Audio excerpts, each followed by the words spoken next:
예. 자, 지금까지 이 상황들을 잠시 말씀드리면요. 이 모르드케가 하만의 자리를 차지했습니다. 그래요. 왕 다음의 자리인 거죠. 총리였습니다. 이에 힘을 입은 이 유대인들은 그들의 기세가 아주 하늘을 찌르는 듯 했습니다. 그래서 그들을 보고 많은 민족들이, 백성들이 개종을 합니다. 유대인으로 귀화를 한다는 것이죠. 그렇지만 여전히 그 유대인들의 원수들은요, 하만이 내린 그 조서를 그대로 따르고자 했어요. 자, 분명 유대인들의 원수들은 하만이 죽었다는 것을 압니다. 그리고 그 자리에 모르드케가 차지했어요. 그리고 모르드케가 하만이 내린 조서와는 정반대의 조서를 내렸음을 알고 있었어요. 그럼에도 불구하고 그들은 유대인들을 제거하려는 시도를 거두지 않았어요. 계속적으로 유대인들을 어떻게든지 죽이려고 그들은 모색했던 것입니다. 그래서 모르드케가 내린 조서를 보게 되면요, 유대인들에게 자, 당신들에게 우호적이 아닌 사람들은 다 죽이시오, 이게 아니라 유대인들에게 해를 입히려고 모색하는 자들, 그러니까 분명히 유대인들이 도리어 이 원수들을 죽이려고 하는 그날을 잡아서 그들을 죽여라는 조서가 나갔음에도 불구하고 그 원수들은 끝까지 대항을 하고 있는 거예요. 유대인을 죽이려고 대항을 하고 있는 것이죠. 여러분, 이렇게 하만과 모르드케 그리고 그 민족들이 이렇게 진짜 피비린내 나는 그러한 살육의 현장을 맞이하게 되는데, 이건 단순하게 하만과 모르드케의 그러한 어떤 서로 간의 어떤 감정 때문이 아니라는 거예요. 이거는 유대인과 아말렉 족속 간에 그러한 민족적인 감정이 나타나 있는 거예요. 그래서 이러한 모르드케와 하만 이 모습은 단순하게 빙산의 일각이 지나지 않는 그러한 사건이었지, 그들 내부에는 민족적인 그러한 증오가 불타오르고 있었던 거예요. 아말렉 족속은요, 그 이스라엘 자손과는 철천지 원수였어요.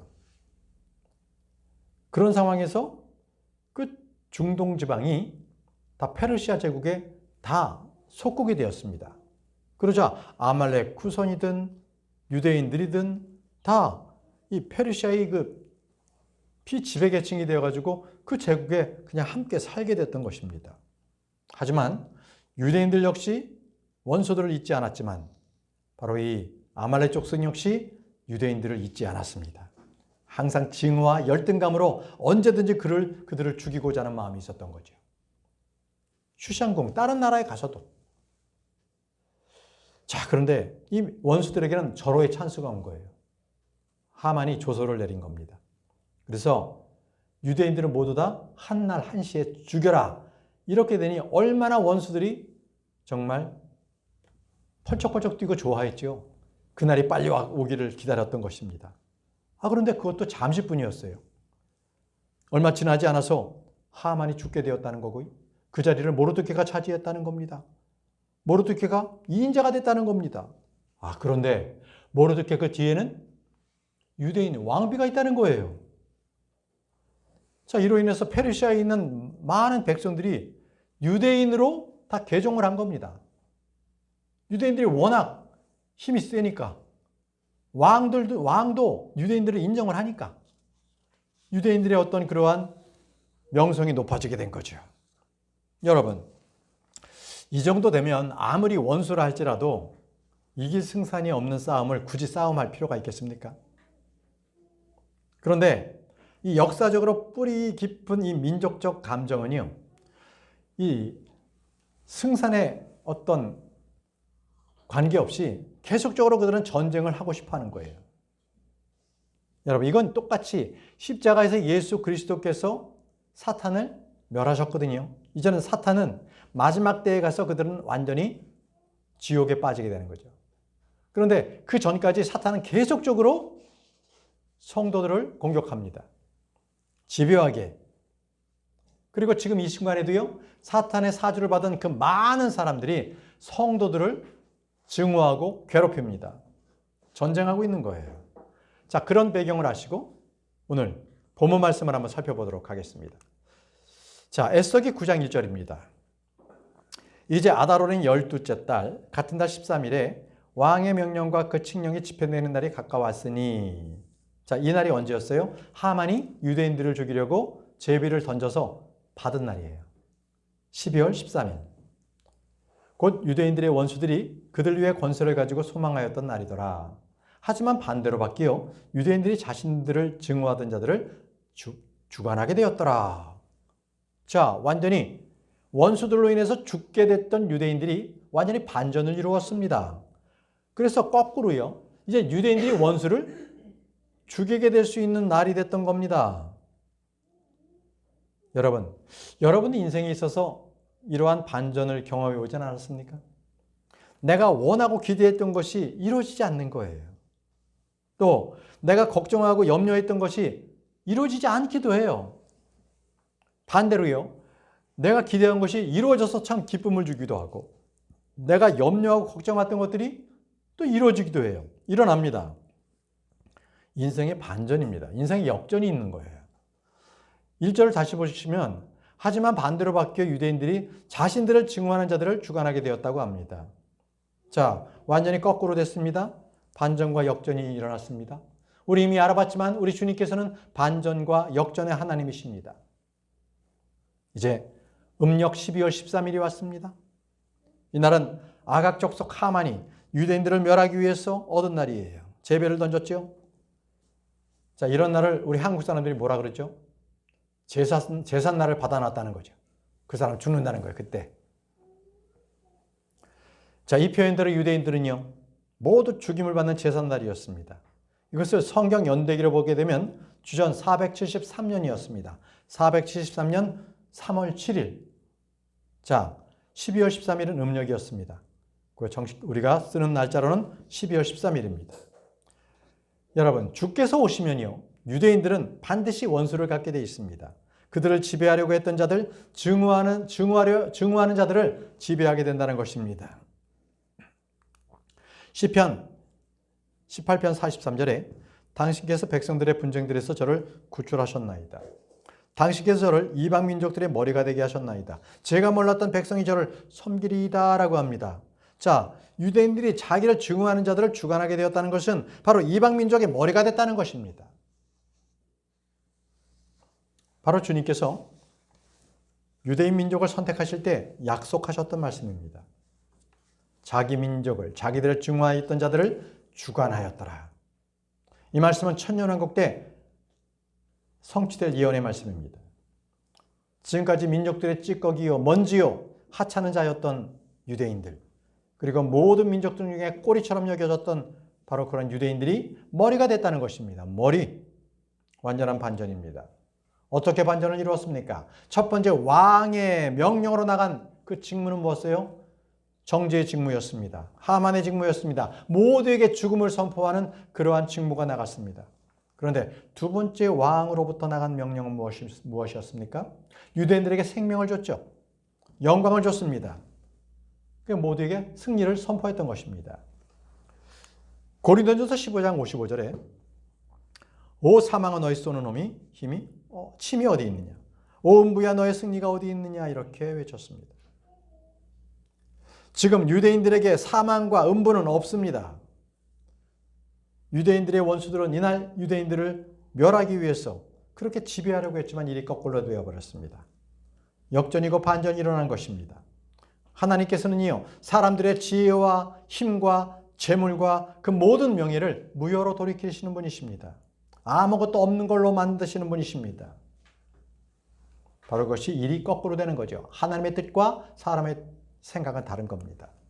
잠언 19장 21절에 사람의 마음속에 많은 계책들이 있느니라. 그럼에도 불구하고 주의 조언, 그것이더라. 주의 조언만이 선다고 말씀하십니다. 이 말씀처럼 유대인들은 죽게 돼 있었습니다. 그렇지만 거꾸로 도리어 유대인들이 자기의 원수들을 지배하게 됐다는 것입니다. 다시 1절을 보십시오. 에스더기 9장 1절에 유대인들의 원수들이 그들 위해 권세를 가지려고 소망하였던 날이더라. 하지만 반대로 바뀌어 유대인들이 자기들을 증오하는 자들을 주관하게 되었더라라고 했습니다.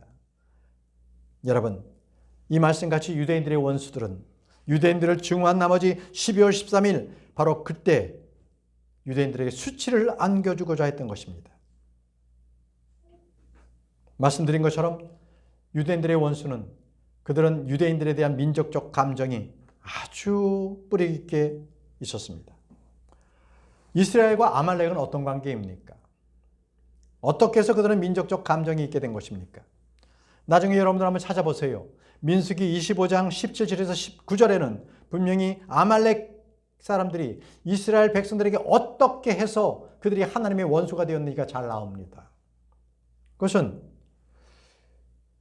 이스라엘 백성들이 광야를 걷고 나아가는데 바로 뒤에서, 그것도 형제 족속이 이스라엘을 뒤에서 친 겁니다.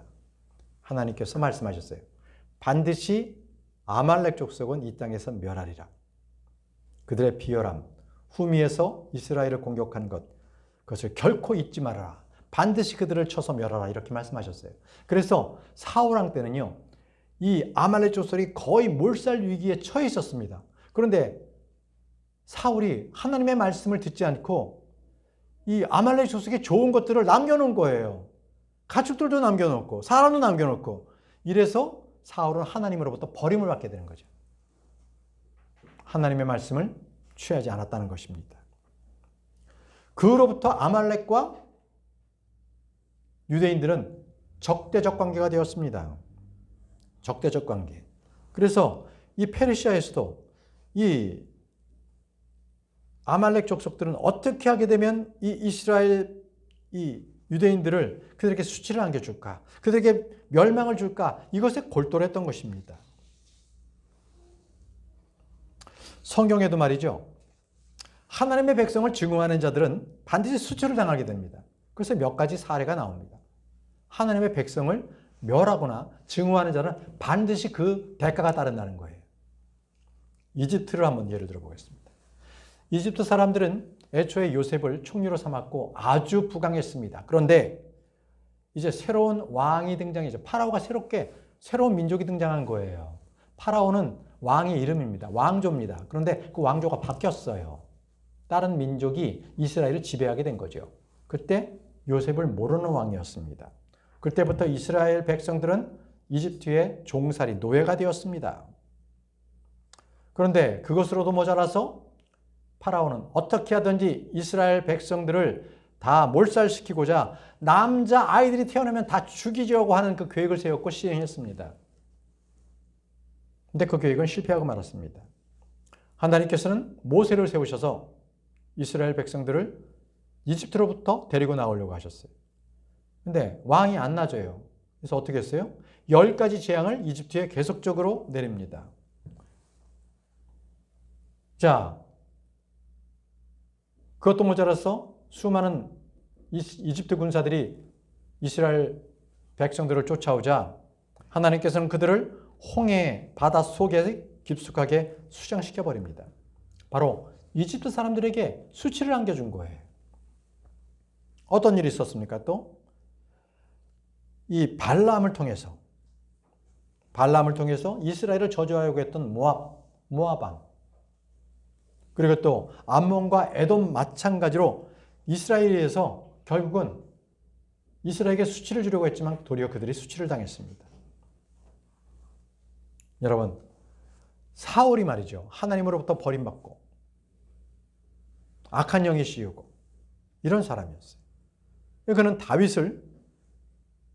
그를 어떻게든지 증오해서 없애버리고자 했습니다. 그런데 다윗에게 주려고 했던 그 수치는 도리어 자기가 수치를 당하고 왕권마저 다윗에게 뺏기고 말았습니다. 여러분, 하나님의 백성을 증오하는 자들은 반드시 수치를 당합니다. 그 수치를 면할 수가 없습니다. 하나님께서는 분명하게 말씀하셨습니다. 시편 132편 18절에 내가 그의 원수들에게 수치로 옷 입히겠노라. 그러나 그 위에 그의 왕관이 찬란하리라.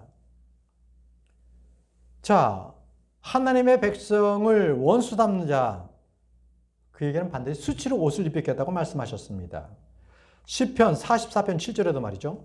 오직 당신께서 저희를 저희 원수들로부터 구원하셨고 저희를 증오하는 자들이 수치를 당하게 하셨나이다. 자, 하나님의 백성을 증오하는 자들, 원수로 삼는 자들은 반드시 수치를 당합니다. 요즘 여러분 뉴스나 유튜브 보시죠? 요즘 이스라엘을 가짜뉴스로 공격해서 수치를 당한 사람이 있습니다. 한 국가의 수치입니다. 망신입니다. 여러분, 하나님의 백성을 증오하는 자는 반드시 수치를 당하게 된다는 것입니다. 그렇기 때문에 여러분들이 하나님의 자녀로서 수치를 당할 때, 누구로부터 공격을 당할 때 두려워하지 마십시오. 반드시 우리를 원수 삼아 공격하는 그 자들은 반드시 하나님께서 수치를 당하게 하실 것입니다. 그리고 그들은 맨 마지막 거대한 백보자 심판에서 하나님께서 그들을 심판하시고 우리를 증오하는 자들, 대적하는 자들을 영원한 멸망의 프로스로 던져 넣으실 것입니다. 그 전까지 우리에게 주님께서 우리에게 위로의 말씀으로 주시는 게 있어요. 바로 빌립보서 1장 28절입니다. 자, 이 말씀 한번 읽어보겠습니다. 빌립보서 1장 28절 한번 찾아보십시오.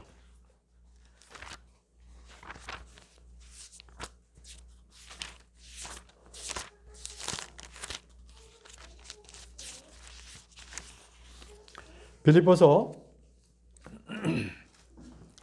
1장 28절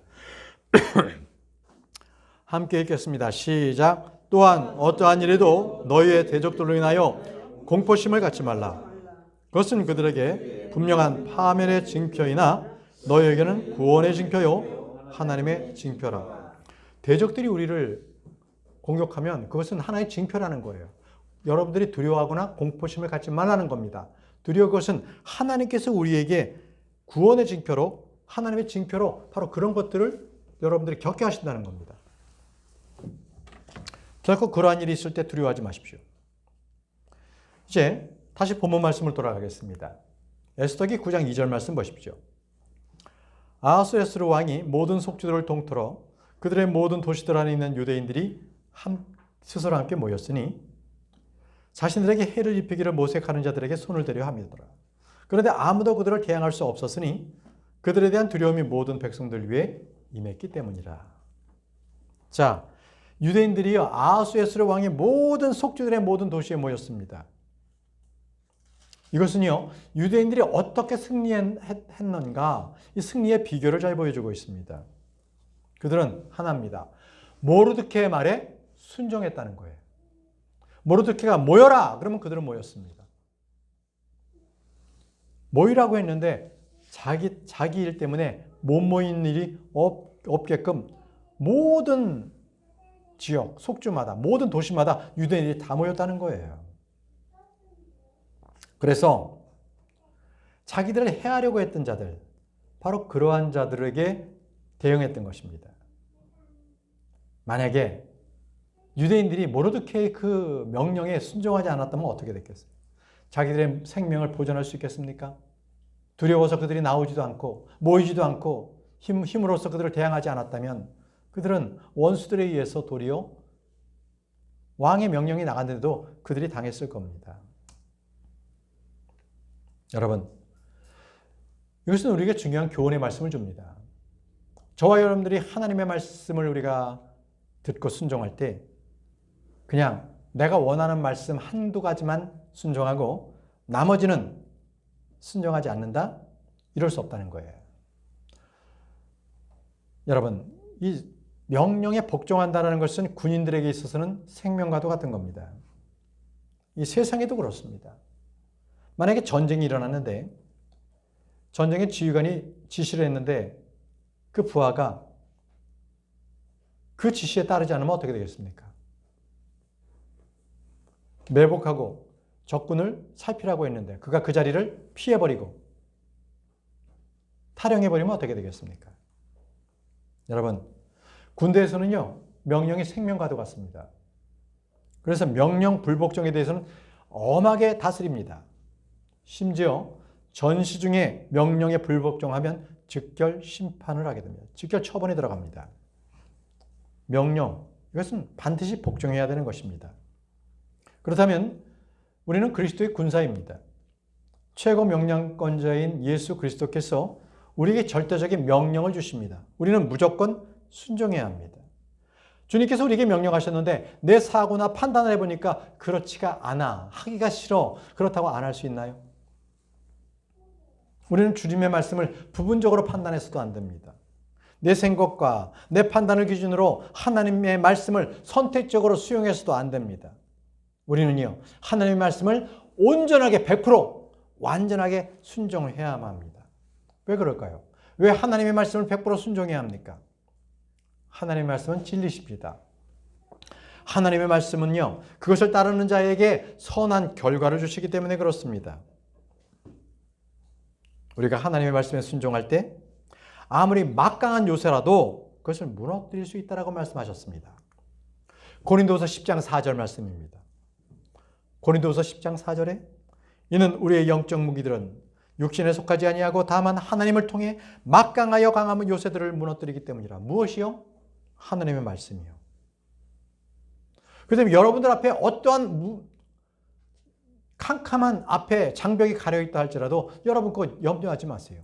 남들보다 늦었다고 했을 때 늦었다고 생각하지만 주님께서는 올바르게 여러분들을 인도하시는 거예요. 주님만 붙잡으시면요, 여러분들의 앞에 놓인 그 어떤 험준한 산령이라도 넘을 수 있어요. 뚫을 수 있습니다. 그러시는 분이 우리 하나님이십니다. 여러분, 승리라는 것은 순종하는 자에게 주어지는 거예요. 승리는 순종하는 자에게 주어집니다. 이제 주님께서 말씀하셨어요. 마태복음 7장 24절에 그러므로 누구든지 내가 한 이 말을 듣고 그것을 행하는 자는, 말을 듣고 그것을 행하는 자는 어떻다? 내가 그를 자기 집을 반석 위에 건축한 지혜로운 사람들에 비유하겠다는 거예요. 내 말을 듣고 순종하는 사람들은 자기 집을 반석 위에 짓는다는 거예요. 집을 반석에 짓지 않고 모래 위에 지면 무너지죠. 반석 위에 반드시 지어야 되는 거예요. 그래서 여러분들 아주 높은 빌딩을 지을 때 그 밑에 파일을 박는데 아주 깊숙하게 박습니다. 어디까지? 저 밑에 지하에 안반층까지 내려갈 수 있도록 깊숙하게 파일을 계속 박는 거예요. 그리고 그 튼튼한 주춧돌 위에 바로 건물을 세워가는 겁니다. 자, 에스더기 9장 2절 중반절 말씀 보세요. 자신들에게 해를 입히기를 모색한 자들에게 손을 대려 함이더라 라고 했습니다. 자, 유대인들이 원수를 줄 때 무조건 다 죽여라. 아말렉 족속이든 무조건 죽여라. 가나안 족속이든 무조건 죽여라. 이게 아니었습니다. 그들도 만약에 유대인들에게 해를 입히려고 하지 않았다면 안 죽였을 거예요. 두 번째 왕의 주소가 나갔을 때 그들이 잠잠히 있었다면 그들은 죽지 않았습니다. 그럼에도 불구하고 왕의 새로운 두 번째 조서, 유대인들이 우리가 원수를 멸하라고 했을 때 그 원수들 역시도 계속적으로 첫 번째 왕의 조서를 믿고 계속적으로 대항하고 있는 겁니다. 그래서 그들, 해를 입히기를 모색했던 자들을 손을 대라는 것입니다. 여러분, 지금 이때가 언제예요? 왕의 조서가 새로 나가고 난 뒤에 9개월이 지난 거예요, 지금. 그래서 12월이 된 겁니다. 그럼에도 불구하고 모르드케가 왕의 총리가 됐죠. 그 나라의 총리가 됐습니다. 하만은 죽었습니다. 그럼에도 그 원수들은 끝까지 자기들이 생각하는 소신을 편취하는 거예요. 끝까지 자기들은 유대인을 죽이고야 마겠다는 것입니다. 네, 여러분, 그 시대는 변했어요. 유대인 왕비 에스더가 있었고, 유대인 모르드케가 총리가 되었고, 왕은 그 유대인들의 편이었고, 완전히 유대인들의 시대가 됐던 겁니다. 유대인들의 시대. 그래서 그때 아직까지도 유대인들을 죽이고자 달려들었던 그 원수들은요, 슈산 도시에서 500명이 죽었습니다. 또 추가로 죽인 자가 300명이나 되었습니다. 슈산 도시에서. 그리고 페르시아 전역에서는요, 7만 5천 명이 하루 동안 다 죽었습니다. 그들은 이미 자기들이 패한 줄로 알았지만 그럼에도 불구하고 끝까지 대항해서 유대인들을 죽이려고 했던 자들이었습니다. 여러분, 이건 뭘 말합니까? 왜 이토록 질긴 겁니까? 여러분, 성도들은요, 성도를 대적하는 그 원수들은 항상 어디나 있다는 것을 말씀하고 있는 거예요. 자기들은 이미 자기들이 패했다. 그리고 자기들은 이미 하나님의 백성들에게 승리할 수 없다는 것을 그들은 잘 알아요. 그럼에도 불구하고 집요하게 하나님의 백성들을 공격합니다. 악으로 달려듭니다. 그래서 사도 베드로가 이렇게 성도들을 향해서 명령했어요. 정신을 차리고 깨어있으라는 거예요. 베드로전서 5장 8절 말씀에 정신을 차리고 깨어있으라. 이건 성도들에게 하는 말입니다. 이는 너희의 대적 마귀가 울부짖는 사자처럼 자신이 삼킬 수 있는 자를 찾아 돌아다니기 때문이라고 했습니다. 정신을 차리고 깨어있으라고 말씀하십니다. 방심은 금물입니다. 이 정도면 됐다. 안 된다는 거예요. 여러분 지금이 어느 시대입니까? 이제 주님께서 교회를 이 저녁이라고 표현합니다. 어둠의 시대예요. 교회 시대입니다. 그런데 이제 아침에 새벽이 됐을 때 주님께서 오시거든요. 의의 태양이 그때 오십니다. 지금 주님께서 오실 새벽녘이 다다랐습니다. 여러분, 지금 이때 여러분들께서는 정신을 차리고 깨어 있으신가요? 그동안 혹시라도 기도 생활에 무관심하셨습니까? 게을리 하셨습니까? 성경 읽기를 중단하셨나요? 아니면 주님을 섬기는 데 무관심하셨습니까? 그렇다면 지금부터라도 주님의 그 교제 안에 들어오시기 바랍니다. 가깝게 들어오세요. 더욱더 주님을 붙잡고 자기의 자리로 돌아오시기 바랍니다. 자, 에스더기 9장 2절 하반절 보겠습니다. 그런데 아무도 그들을 대항할 수 없었으니 그들에 대한 두려움이 모든 백성들 위에 임했기 때문이라고 했습니다. 아무도 유대인들을 대항할 수가 없었어요. 왜 그랬을까요? 여러분, 그들은요, 이미 판세가 다 뒤집혔다는 걸 알았어요. 그래서 모든 그 지도자들, 통치자들은 유대인들의 편에 섰습니다. 이것은 우리가 반드시 당당하게 마귀와 사탄과 마주해서 대항하게 되면 그들은 도망간다는 거예요. 이걸 우리가 믿으셔야 합니다. 야고보서 4장 7절에 그러므로 하나님께 스스로 복종하라. 마귀에게 저항하라. 그래야만 그가 너에게 도망하리라. 여러분, 어려운 일이 있고 마음속에 불안을 주고 이런 것들이 다 마귀가 나를 유혹하는 거예요. 물론 내가 육신의 정욕으로서 생기는 것들도 있죠. 근데 여러분, 언제든지 여러분들은 영적 전투에서의 예수 그리스도의 군사들로서 마귀에게 대항하십시오. 그러면 그가 여러분들에게 도망갑니다. 시편 27편 1절에도요. 다윗은 이렇게 노래했습니다. 주께서는 나의 빛이시요 나의 구원이시니 내가 누구를 두려워하랴. 주께서는 나의 생명의 힘이시니 내가 누구를 무서워하리라고 노래했습니다. 주께서는 나의 생명의 힘이 되십니다. 무서워할 그 누구도 아무도 없다는 것입니다. 잠언 21장 30절 31절에도요. 주를 대적할 지혜나 명철이나 계획이 전혀 없느니라. 전투의 날을 대비하여 말이 예비되느니라. 여러분, 전투를 하려면 지금은 국방력이 튼튼해가지고 전차부대가 있고 드론이 있고 그죠? 미사일이 있고 이러지만 바로 이 과거에는 전투를 하려면 일단 기동력이 좋아야 되니까 말이 있어야 되는 거예요. 말이 예비되는 거예요. 그런데 아무리 그렇게 전쟁을 준비해서 전투력을 강화해도 안전은 누구에게 있다? 주께 있다는 거예요. 아방이 아무리 자기 그 갑옷을 바꾸고 막 이렇게 해도 결국은 그 갑옷 틈새로 적군이 쏜 그 화살이 그리 들어가서 죽었잖아요. 안전은요, 주님께서 확고하게 보장해 주신다는 거예요. 여러분, 저와 여러분은 언제라도 승리는 보장되어 있습니다. 무서워하지 마세요. 두려워하지 마세요. 여러분들을 대적하는 그 어떤 누구도 하나님의 자녀를 함부로 대할 수 없어요. 신명기 31장 6절 말씀에 강하고 훌륭한 용기를 내라. 두려워하지 말고 그들을 무서워하지도 말라. 이렇게 말씀하셨습니다. 왜요? 주님께서 우리와 함께 하시기 때문이에요. 이는 주 너의 하나님, 그분께서 너와 함께 가시는 분이시기 때문이라. 그분께서 너를 단련하지도 아니하시고 너를 저버리지도 아니하시리라. 이게 바로 하나님이십니다. 여러분들을 고아처럼 내버려 두지 아니하세요. 주님께서는 우리와 함께 가시는 분이십니다. 여러분, 두려워하지 마시고 무서워하지 마시기 바랍니다. 자, 오늘 마지막 절 에스더기 9장 3절입니다. 에스더기 9장 3절 말씀 우리가 함께 읽겠습니다. 에스더기 9장 3절입니다. 시작. 그리고 속주들의 모든 지자들과 부관들과 속주 총독들과 왕의 관원들이 유대인들을 도왔더라. 이는 모르드케에 대한 두려움이 그들 위에 임했기 때문이라. 자, 유대인들은 더 이상 삼류 민족들이 아니었습니다. 하층민이 아니었어요. 그동안은 유대인들을 누가 죽이든 테러하든 혐오, 범죄를 저지르든 아무런 사회적 문제가 되지 않았습니다. 그런데 이제는 유대인들이 세상이 된 겁니다. 그렇기 때문에 이제는 유대인들이 마치 자기들이 사냥꾼이 된 것처럼 원수들을 노력했는데 글쎄 모든 사람들을 위해 두려움이 임했다고 합니다. 여러분, 어떻게 유대인들이 이 제국에서 이 노예나 종들이 한꺼번에 이렇게 신분의 변화가 있게 된 것입니까? 어떻게 전세가 이렇게 역전이 된 것입니까? 아시죠? 유대인 왕비가 있고 유대인 총리가 있고 왕이 그들을 밀어주고 있고 이거였습니다.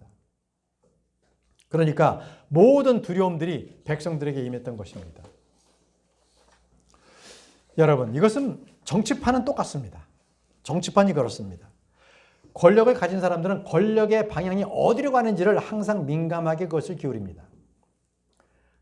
정치 권리가 하만에게서 모르드케로 움직여갔습니다. 그러면 정치인들이나 관료들은 이 권력이 바람이 부는 대로 그들이 휘게 되어 있습니다. 그 바람 부는 대로 갑니다. 아니, 바람이 불기 전에 그들은 벌써 누워버리죠.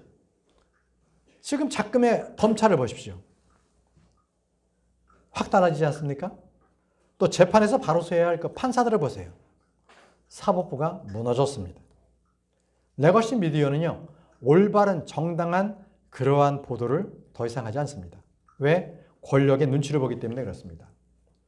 야당은 어떻습니까? 그들은 더 이상 국민을 대변하지 않아요. 이들에게 아주 정확한 어울리는 말이 있습니다. 엔추파도스. 국가와 국민이 아닌 자신들의 이익만을 위해서 일하는 자들을 말합니다. 이들은 바로 바람이 불기 전에 자기가 그냥 알아서 누워버립니다. 모든 국가의 시스템이 가짜 권력 앞에 무너져 버린 것입니다. 그러나 그들 모두가 모르는 사실이 하나 있습니다. 가짜 권력이 아니라 진짜 살아있는 권력은 누구로부터 온다? 하나님으로부터 옵니다. 두려워하지 마세요. 진짜 권력은 하나님으로부터 옵니다. 자, 이제 페르시아의 모든 치리자들, 부관들, 속주들에 있는 모든 총독들, 왕의 관리들이 어떻게 되었습니까? 그들에게는 지금 유대인들이 최고였습니다. 유대인들에게 권력이 가 있기 때문에 그렇습니다. 그래서 유대인들을 도운 거예요. 정치인들의 속성이 권력의 방향대로 흘러가는 것과 똑같습니다. 바람 앞에 갈대와 같이 그렇게 바람에 따라서 가는 것이 권력자들입니다. 전도서 9장 4절에 이런 말씀이 있습니다. 이는 살아있는 모든 것들에 합류된 자에게 소망이 있기 때문이요. 살아있는 개가 죽은 사자보다 낫기 때문이라. 자, 살아있는 개가 죽은 사자보다 낫다라는 건 뭡니까? 살아있는 개가 누굽니까? 하만입니다. 그럼 죽은 사자는 누구죠? 죄송합니다. 살아있는 개는 모르드케입니다. 모르드케. 죽은 사자는 누구예요? 하만입니다. 자, 살아있는 개가 죽은 사자보다 낫다는 것은 한때 모르드케가 개처럼 넷이었습니다. 그죠? 아주 낮은 자였어요. 그럼에도 지금 총리가 되었습니다. 그런데 아무리 사자였으면 뭡니까? 하만은 죽었는데요. 그러면 누구에게 연합해야 되는 거예요?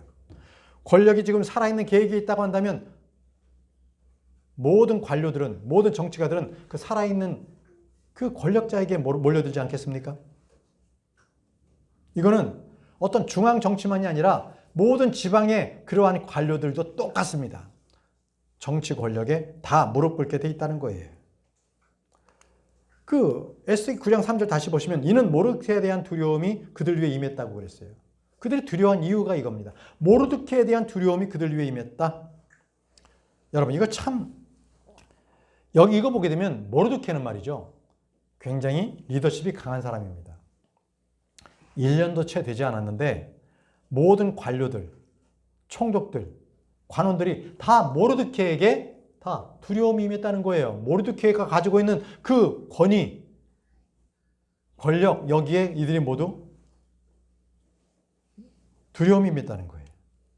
여러분, 모르드케가 가지고 있는 그 권력, 위엄 누가 준 겁니까? 주님께서 만들어 주신 거예요. 주님께서.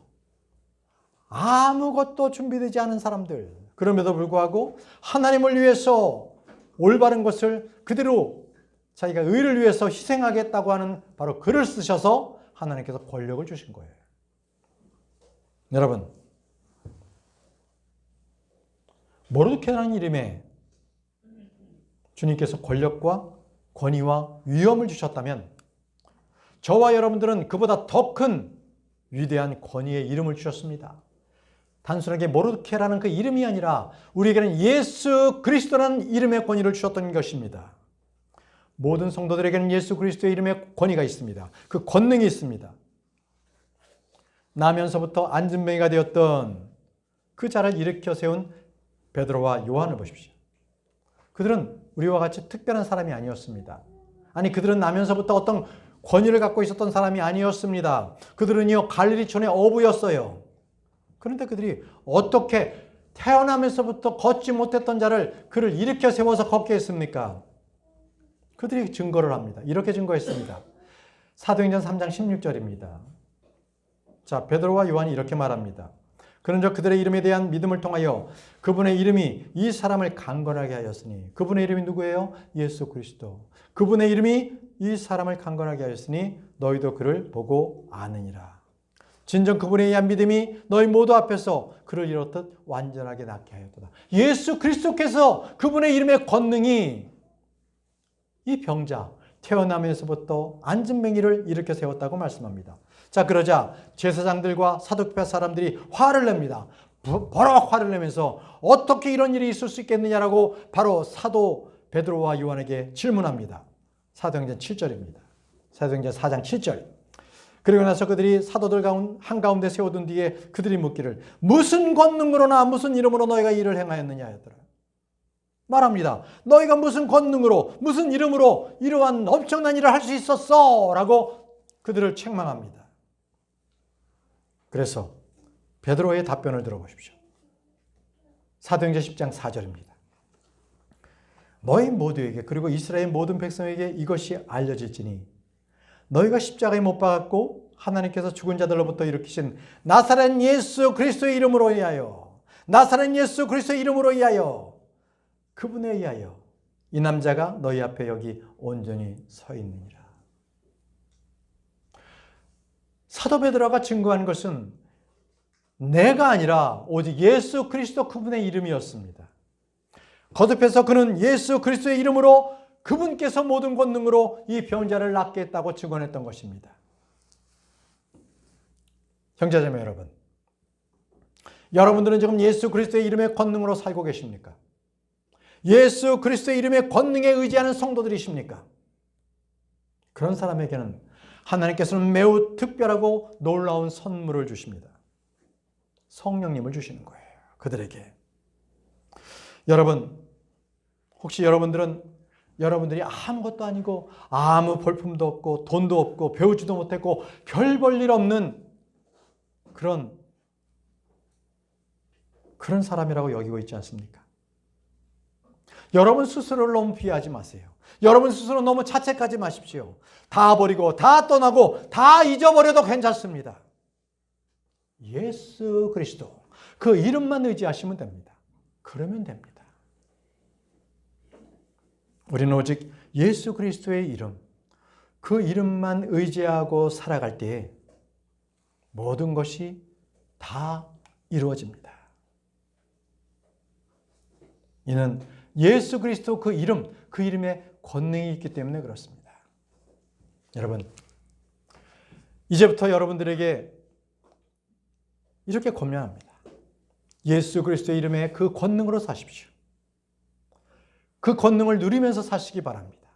그래서 이 한 주간 살아갈 때에 힘없이 그리고 기력 없이 사는 것이 아니라 오직 그 예수 그리스도께 주시는 그 권능으로 말미암아 이 세상을 승리한 자로 살아가시는 저와 여러분들이 되시기를 간절히 기원합니다. 다 같이 기도하고 마치겠습니다.